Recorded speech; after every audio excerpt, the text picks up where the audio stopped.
pero ¿cuál es el proceso que lleva a cabo la justicia estadounidense para realizar esta lista? Gracias por atendernos en HRN y TSI, bienvenido. Muchas gracias por invitarme, Cristian, a tu programa y muchas gracias y saludo a Rosendo y a Sara. Te contesto tu pregunta.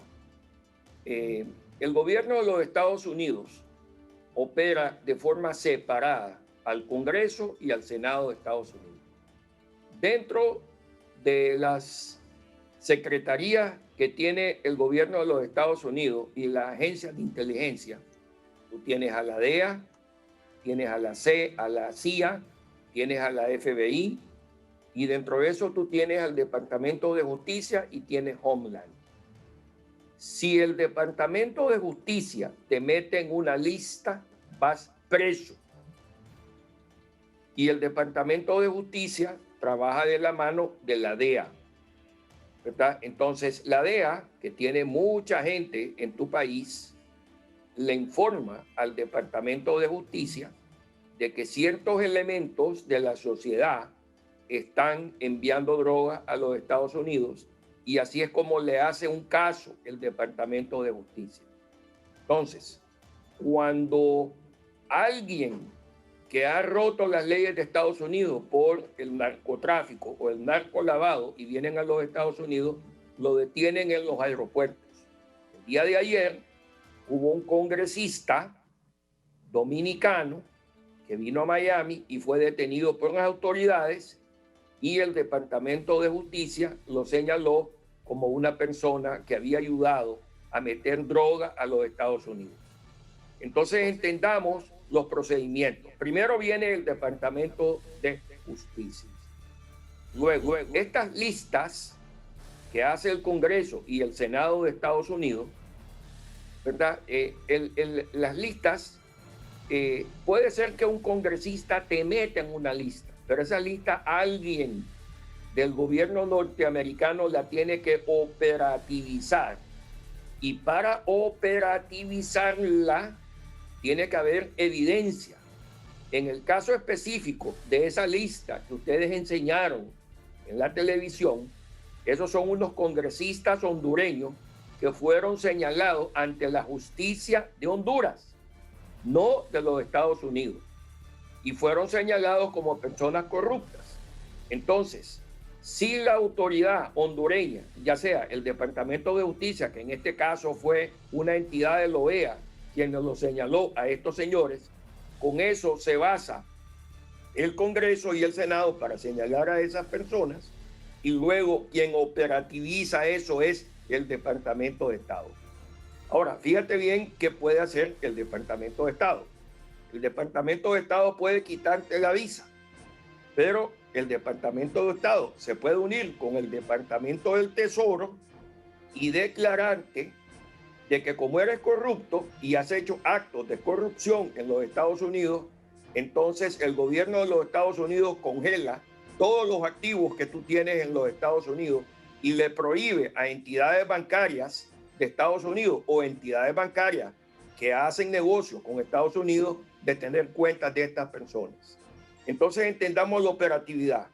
Tú tienes el Departamento de Justicia, tienes el Departamento del Tesoro, que son las dos herramientas. Esa lista que ustedes tienen es el comienzo de algo. Eso no significa de que en estos momentos hayan personas que estén bajo investigación. Tengo amigos en Washington que se dice que hay más de 50 personas que están siendo investigadas en tu país por diferentes tráficos de influencia, narcotráfico, narcolavado y actos de corrupción. Pero eso nos vamos a dar cuenta en el momento que vengan al aeropuerto de Miami o de Nueva York y los agarren presos. En ese sentido, don Roberto, estamos a las puertas de lo que será, porque una gran cantidad de hondureños que serán mencionados en su momento. Que me habla, de acuerdo a ese contacto que ustedes tienen en Washington, más de 50 hondureños están siendo investigados. Nos llama la atención también otro punto, que de acuerdo a lo que se ha publicado en esta lista del Departamento de Estado de los Estados Unidos, estos hondureños que aparecen en esta lista estaban siendo investigados por la Maxi, y entendemos. Mire, hay funcionarios estadounidenses que han expresado su malestar desde que se fue la Maxi de nuestro país. Y son exactamente los que estaban vinculados a este caso de investigación denominada Arca Abierta.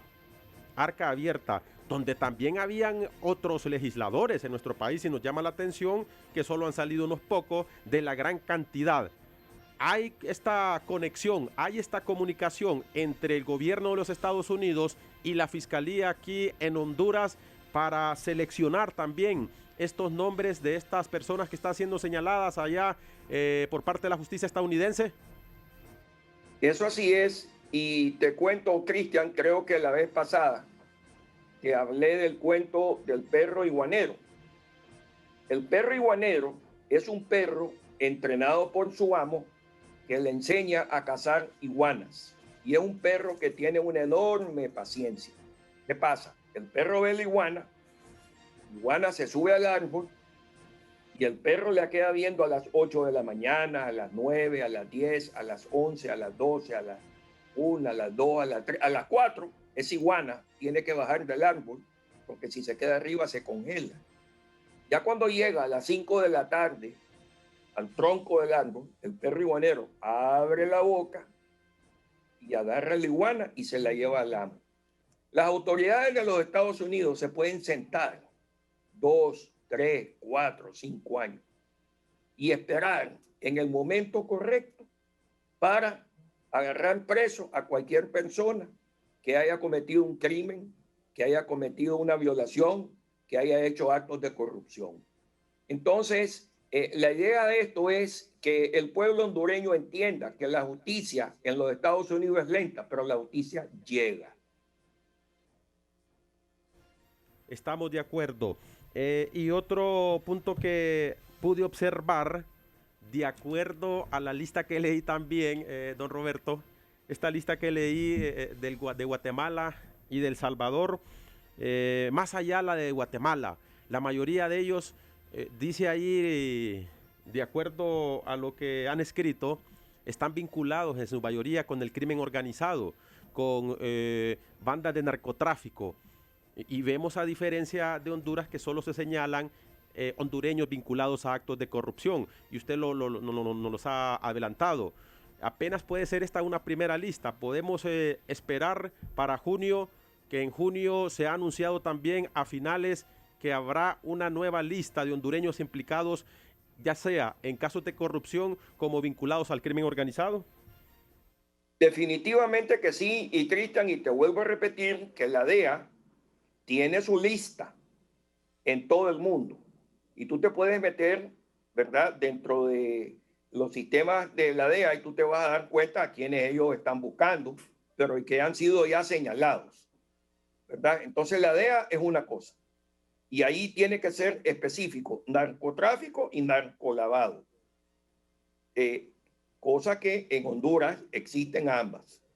Luego viene el Departamento del Tesoro, aliado con el Departamento de Justicia, que va detrás de los corruptos, que son aquellas personas que le roban el dinero al gobierno que le debiera llegar a la población.